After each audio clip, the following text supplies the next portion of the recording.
Umuraperi Papa Cyangwe yagaragaje ko amakimbirane yavugurwa yabaye hagati ye na Kigali University ya Coach GAEL ubwo yahakoraga igitaramo yamaze gushyirwaho umucyo. Uyu musore yakoreye igitaramo muri Kigali University kwa 22 Gushyingo na 2025 ubwo yizizaga imyaka 5 amaze atangiye umuziki. Cyakurikiwe n'inkuru nyinshi zimwe zivuga ko uyu musore yabuze ubwiki bwo guha bari bamuhaye ibyuma, mu gihe we yavugaga ko yafungiwe muri iyi nyubako amasaha menshi cyane. Mu itangazo Papa Cyangwe yashyize hanze yavuze ko ibibazo byavugwaga byabayeho bicaye bakaza kubicoca kurungu bikaba byarangiye. Iyi ni Showbiz News Rwanda, ukore subscribe kugira ngo tuzajye ucika umunsi ku munsi. Nitwa Ferrariz.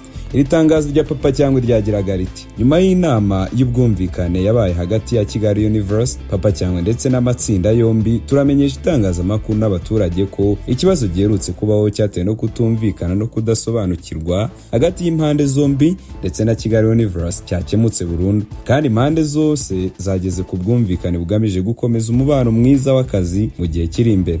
Yakomeje avuga ko ashimira Coach GAEL wubatse Kigali University, avuga ko ari we wagize uruhare rukomeye mu gukemura ibibazo byari byabayeho kandi bikaba byavugutiwe umuti burundu. Mu magambo yakomeje agira ati: dufashe umwanya ngo dushimire Coach GAEL, akaba ari nawe muyobozi mukuru wa Kigali University, ubunyamwuga bwe, umuhate yagize mu kuyobora ibiganiro ndetse no guhuza impande zombi, ndetse no kuba yarabaye hagati ndetse ntagire uruhande abogamiraho.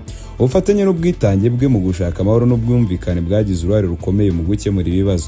Uyu muhanzi yavuze ko nk'itsinda ry'abashimira Kigali University urukundo n'ubufasha badahwema kumuha kuva ku munsi wa mbere ndetse na nyuma y'ibi byabaye byaturutse ku kutumvikana. Mu magambo ya none yakomeje agira ati: tuboneho kandi no kumenyesha rubanda ko iki kibazo kitagomba na rimwe gushyira isura mbi muri Kigali University nk'ikigo gikora ibikorwa byacyo by'ubucuruzi mu mucyo. Dushima akazi keza bakora kandi tuzaguma kuzirikana no gushyigikira ubufatanye bwiza mu ruganda rw'imyidagaduro nyarwanda.